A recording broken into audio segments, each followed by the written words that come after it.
with BC Diabetes. Dr. Elliott, great to have you back on the show. Oh, Jill, thank you for having me. I feel like every time I see another news release or information about these drugs, there are new ones that have been added to the list. Are we seeing a larger number or more of these types of drugs coming online?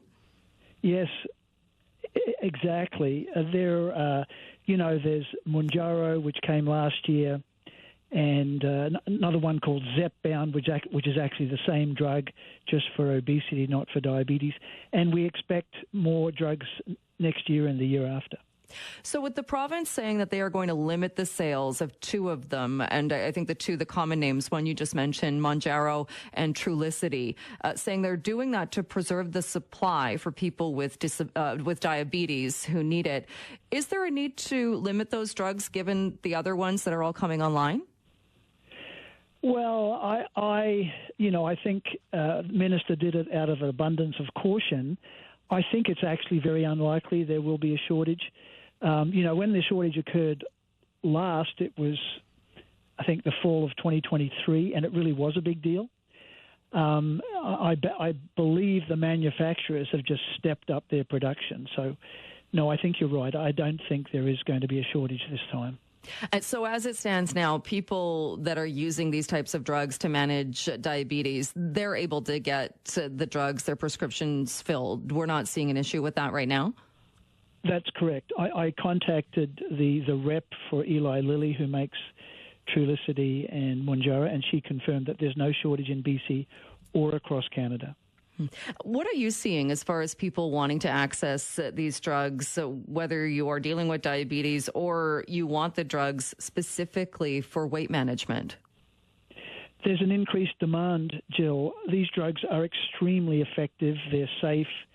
About 1 in 20 people can't take them because of nausea and or vomiting. The other 19 out of 20 are doing really well. So, the drugs are effective, people know about them, and they're asking their doctors for prescriptions. And so there aren't any other side effects. And I was curious, somebody wrote in wanting to know if they are dangerous to any of your organs or anything like that. But I'm guessing that has been studied. Or do we know, are there potential side effects? Well, Jill, there are a couple of class actions going on about long-term effects of Ozempic. I don't think the science behind the class actions I think it's very weak, so I think they'll fail. So for your listeners, there really aren't any concerns other than potential for nausea and vomiting. Some people get diarrhea, some people get constipated, and some people get heartburn. That's about it. Really, we don't hear anything else. And they've been used by tens of millions of people worldwide. Once you start using these drugs, whichever one you are drawn to or whichever one you have access to, do you have to stay on it forever? Well, if you want to maintain the weight loss or diabetes control or both that you've achieved, yes, you need to stay on them. I mean, we've seen time and time again people who stop them, and no sooner have they stopped, they've got their appetite back, they're eating more, their weight is up, and their sugar is up. So, yes, if one of your listeners decides to go on this drug and asks for a prescription, they should not intend it to be short-term.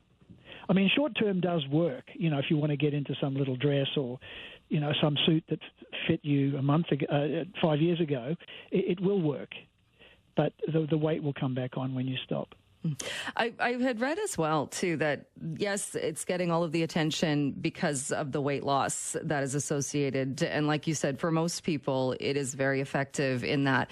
Does it also, or are these drugs also addressing addictive behavior? Maybe not only if you're perhaps eating too much, but I'd seen, too, that in some cases, if you are drinking too much alcohol or you have addictive tendencies, the drugs can help with that as well. You are right, Jill. The number of indications, an indication is a reason to use a drug. It keeps expanding. So addiction, mental health, Parkinson's, heart disease, kidney disease. It's being used in the other type of diabetes, type 1 diabetes, to help recover the beta cells. Yeah, the list of indications keeps growing, and and they're good reasons to take the drug. So yes, it's a very exciting class of drugs, and it's an amazing time to be practicing medicine, where I've got all these patients who are deriving benefits that never would have been available previously.